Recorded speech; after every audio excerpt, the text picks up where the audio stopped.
반갑습니다. 오늘은 지식의 근본이라는 제목으로 말씀드리겠습니다. 잠언 1장 7절 말씀에 여호와를 경외하는 것이 지식의 근본이거늘 미련한 자는 지혜와 훈계를 멸시하느니라. 우리는 어제까지 시편 150편의 시의 세계에 들어가서 참으로 은혜로운 말씀을 많이 나누었습니다.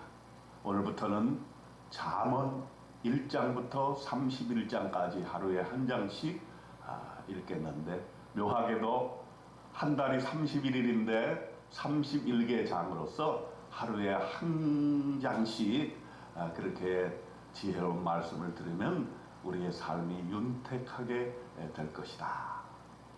여러분, 우리가 이 복잡한 세상을 살면서 또 이 어두운 세대를 살면서 어디서부터 우리 삶의 조언을 얻을 것입니까?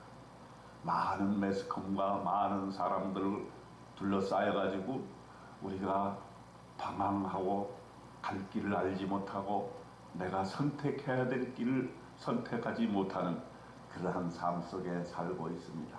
그런데 오늘 하나님의 말씀이 우리에게 주는 것은 근본이 어디에 있는가?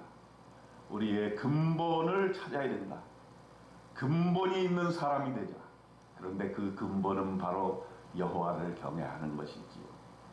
여호와를 경외하는 것이 지식의 근본이고 지혜의 근본이고 조언의 근본인 것입니다. 그래서 오늘 1장에서는 이 지혜의 말씀을 들은 자들이 어떻게 살게 될 것이며 또 잘못된 길로 가지 않기 위해서 우리가 어떻게 해야 될 것인가, 상당히 서론적인 그런 말씀을 하고 있습니다. 1절에 봅니다. 다윗의 아들 이스라엘 왕 솔로몬의 잠언이라. 솔로몬 왕은 다윗 왕 때부터 많은 재물들을 얻어서 이스라엘 역사상 가장 넓은 영토, 가장 부귀한 나라, 또 가장 평화스러운 나라를 이루었던 왕이죠. 그가 이제 평생을 살면서 이렇게 사는 것이 바로 인생의 길이다 라고 하는 것을 우리에게 제시해 주고 있습니다. 2절에 이는 지혜와 훈계를 알게 하며 명철의 말씀을 깨닫게 하며 지혜롭게 공의롭게 정의롭게 정직하게 행할 일에 대하여 훈계를 받게 하며 어리석은 자를 슬기롭게 하며 젊은 자에게 지식과 근신함을 주기 위한 것이니 지혜 있는 자는 듣고 학식이 더할 것이요 명철한 자는 지략을 얻을 것이라. 잠언과 비유와 지혜 있는 자의 말과 그 오묘한 말을 깨달으리라. 우리가 잠언을 읽고 어떤 사람이 돼야 되겠는데, 지혜로운 사람이 돼야 되는데 어떤 인생인가? 지혜롭게 살아야 되는 거예요. 뱀처럼 지혜롭게 살아야 되는 것이죠. 왜? 여기저기 얼마나 많은 주장들이 난무하고 있습니다. 하나님께서 주신 말씀의 기초를 가지고 지혜롭게 살아야 된다. 공의롭게 정의롭게 살아야 된다. 어떤 것이 옳은지 몰라요. 너도 나도 옳다고 그래요.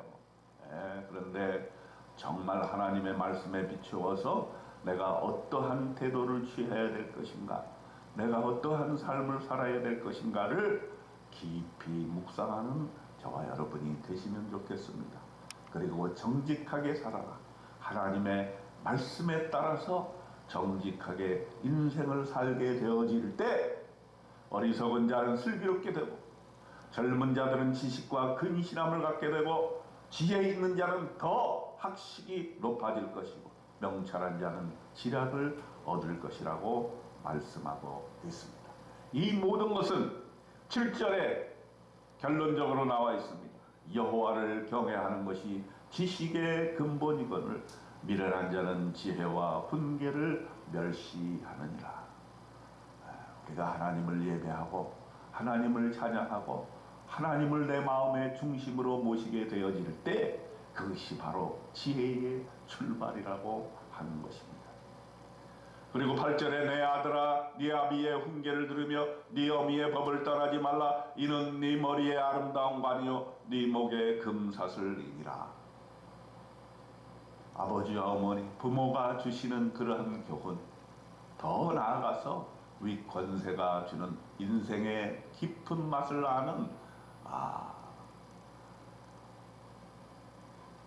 우리의 작년의 세대들이 우리의 자녀 세대들에게 주는 그러한 말씀, 그 말씀을 깊이 따라야 될 것이다 하는 것이죠.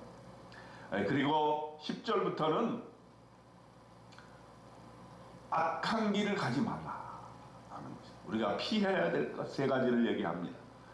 10절에 내 아들아 악한 자가 너를 깰지라도 따르지 말라. 그들이 내게 말하기를 우리와 함께 가자. 우리가 가만히 엎드렸다가 사람의 피를 흘리자. 죄 없는 자를 까닭없이 숨어 기다리다가 수월같이 그들을 산채로 삼키며 무덤에 내려가는 자들같이 통으로 삼키자.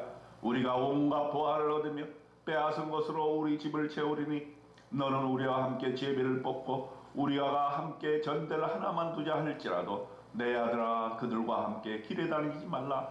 네 발을 금하며 그 길을 밟지 말라. 대저 그 발은 악으로 달려가며 피를 흘리는데 빠름이라. 새가 보는 데서 그물을 치면 헛일이겠거늘 그들이 가만히 엎드리면 자기의 피를 흘릴 뿐이요 숨어 기다리면 자기의 생명을 해할 뿐이니 이익을 탐하는 모든 자의 길은 다 이러하여 자기의 생명을 잃게 하느니라 그랬습니다. 세 가지로 요약이 됩니다. 첫째, 다른 사람에게 피해주는 삶을 살지 말라. 여러분, 인생 살다 보면 어떤 사람을 죽이기 위해 작당모의하는 경우가 있어요.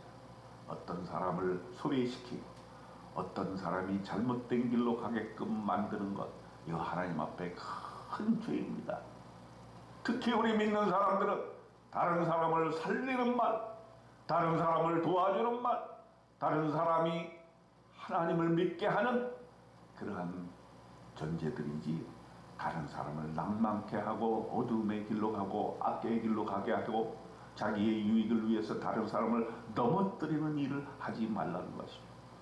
두 번째로는 재물 중심의 삶을 살지 말라고 하는 거예요. 오늘날 돈의 힘이 얼마나 큽니까? 노돈하고 돈의 힘에 굴복하고 그 힘에 의해서 그를 우상화하고 그를 따릅니다. 돈은 마치 하나님보다 더한 존재가 되어 있는 것이 바로 자본주의 하에 사는 우리들이라는 것을 명심해야 됩니다. 그러므로 13절에 나온 것처럼 우리가 온갖 보화를 얻으며 빼앗은 것으로 우리 집을 채우자 안 될 말입니다. 돈보다 더 귀한 가치, 재물보다 더 귀한 가치, 하나님께서 우리에게 제시해 주신 그 말씀으로 우리가 그 돈의 힘을 이겨내는 그런 저와 여러분이 되시기를 바랍니다. 세 번째로는 욕심을 부리지 말라는 거예요. 일용할 양식에 만족하고 거기에 행복을 얻어라 하는 것입니다.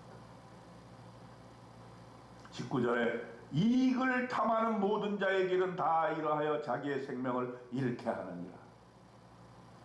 지나치게 자기중심적으로 자기의 이익을 추구하고 자기의 것만을 움켜쥐는 삶, 이것은 하나님께서 원하시는 삶이 아닌 것입니다. 우리 주님 예수께서 말씀해 주신 것은 거저 받았으니 거저 주라고 말씀하신 것입니다. 그러므로 우리의 삶이 베푸는 삶, 나눠주는 삶, 그리고 다른 사람의 필요를 채워주는 삶, 그런 삶을 살게 되어질 때 그것이 바로 지혜로운 삶, 인생을 지혜롭게 사는 길인 것입니다. 그런 사람들에게 하나님께서 보상을 주시는데 33절 마지막에 이렇게 결론을 내리고 있습니다. 오직 내 말을 듣는 자는 평안히 살며 재앙의 두려움이 없이 안전하리라. 여러분, 하나님이 주시는 지혜로 말미암아 오늘 하루도 평안하고 안전한 삶을 누리시기를 주님의 이름으로 축원드립니다. 아멘.